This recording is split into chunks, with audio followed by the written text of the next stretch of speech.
What's up, everybody? Welcome to BioS3 Raw TV. I got an email that posed a question I thought was kind of interesting, and I was like, you know what? This is probably a question that other people have. And it was, Jerry, what's the difference between a keto diet and a low-carb diet? Or isn't a keto diet just low carbs? And I kind of thought that was interesting because, yes, that's true, but the way it works is a little bit different. Now, a low-carb diet, to me, I would consider a low-carb diet about 100 grams and under for someone like my size, depending on whether or not that person was carb-sensitive. Now, there are people that are carb-sensitive that can eat 100 grams of carbohydrates from any source, whether it's sugar, oatmeal, sweet potatoes, whatever, and they retain water very quickly and they don't digest it well. So, I mean, some people would point to the fact that maybe it's gluten intolerance, and I mean, that very well could be. But I know people that do a lot of gluten-free things that still have issues with carbohydrates. For whatever reason, they are carb sensitive. What causes this? I don't know. And there's really no... Fix this fucking camera angle. I gotta make it square. What causes this phenomenon? I don't really know. I think it's something genetic. It could be from past nutritional, the way that someone eats. I mean, let me shut this message off. Oh, fuck, getting all fucked up today. So, as you see this phenomenon, somebody who may eat 100 grams of carbs, which is low carbs. Now, some people can do 100 grams of carbs for a few days. Some can go a week. Some can go 5 days. And then you make carb cycle. So, to me, if you're putting somebody on a low-carb diet permanently, you're going to cause an adaptation of their metabolism to where it slows down and gets better, it gets more efficient and better at using energy with less carbs. Hence, you're going to slow their metabolism down. So now you need to carb cycle, where you'll add carbs back in on, I don't know, maybe every other day. Some people do every third day, every fourth day, maybe just once a week. It depends on how their body reacts, and after you give those carbs back to the person for the day, how long it takes their metabolism to start slowing down again. Now that you watch for biofeedback and, you know, different markers to let you know when it's time to have those carbs again. Once you figure it out, you'll then have a pattern that will replicate itself over and over again. So now you know every third day, every fifth day, every 12th day, whatever, that's when I need to have carbs to stimulate my metabolism again. Now, the keto diet is actually where you pull your carbs to the point of dropping into ketosis. Now, ketones are used as energy. They're used just as well as carbohydrates by the brain and the body. And they're actually the only other thing that the body uses very efficiently, besides glycogen, glucose, carbohydrates, etc., all that good stuff, that, you know, some people, when they drop into keto, they use those very well. Now, other people, when they try to drop into keto, like myself, feel like absolute dog shit and actually get good results but feel terrible. So you're forcing your body to do something that it doesn't really want to do. Now, what is the difference between somebody who is carb sensitive and someone who can use the carbs that doesn't do well in keto or the low carb? I don't really know, to be honest with you. I don't know what causes it. I don't know if it's an enzymatic thing to where your body has, you know, an enzymatic system that is more geared towards burning glucose than ketones. I don't really know. Mauro Di Pasquale, Dr. Mauro Di Pasquale, actually theorized, and I don't know if it was probably 1992 or 1993, 94. Between 93 and 94 was when I got his book, The Anabolic Diet.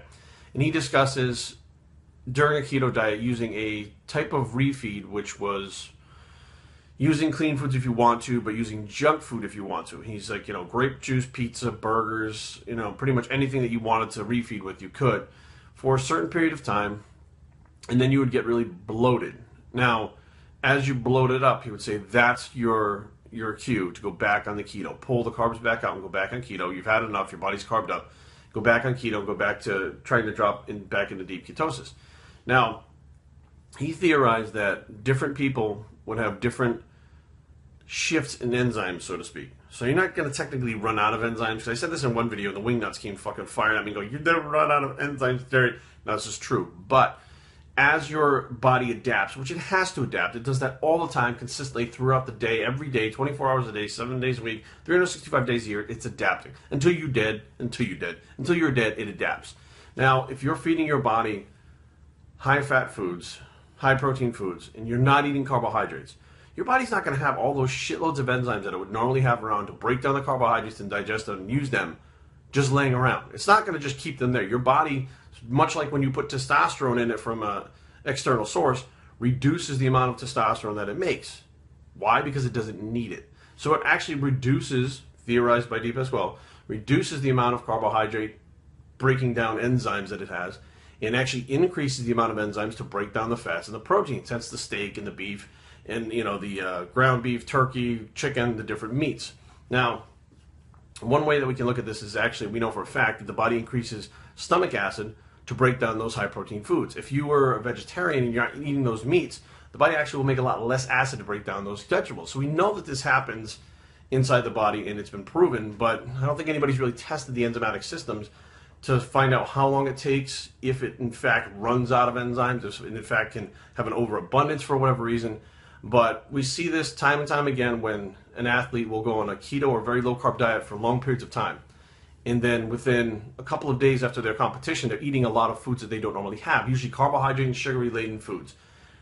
And they can't digest them. They get a big bloated stomach, and it sits in there like a rock. They can't take a shit. I mean, all these things happen, and you take some digestive enzymes, and all of a sudden now it starts to go. And as you start to add these foods back into your diet, your body kind of gets normal again and can break them down.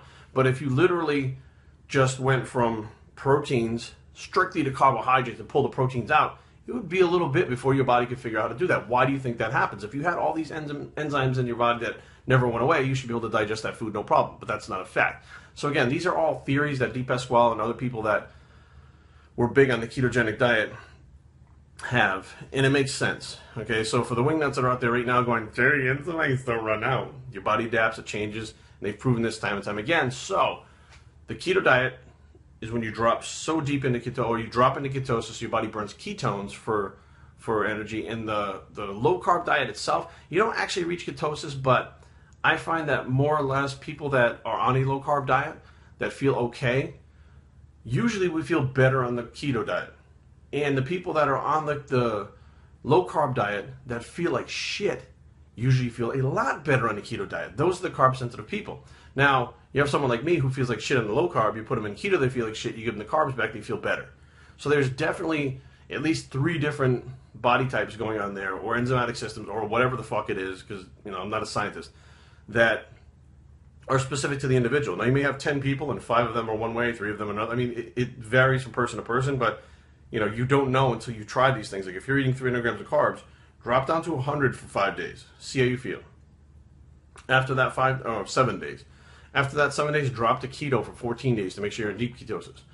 See how you feel with that. If you feel like shit in both of those, more than likely you're someone who can burn carbohydrates effectively and need them to feel the best that you can feel. However, if you feel okay with the carbohydrates and you pull them down to, the low carb and you feel a little bit better, you pull them down to keto, you feel great. Obviously, you have more of a carb sensitive thing going on than you thought. So this is just some little differences between what they are and what you can do to try to figure out which one of those categories that you fit in. I fit into the used carbohydrates very well, but not a ton of carbs. Like 300 grams, 350 for me is about where I need to be, or just really start to gain fat. But when I start to drop them below 200, that's when I really start to feel the effects. So experiment on yourself, see how you feel, take a journal, write down, how your strength is, how you're feeling, like, if you feel faint, if you're having blood sugar crashes, all these different things that eventually will give you the information to figure out where you fit into which category. BioStrengthTraining@gmail.com. Leave comments down below, but don't fight. www.biostrengthtraining.com is the blog, and we're the keto, low carb, differences bicep, and we're out.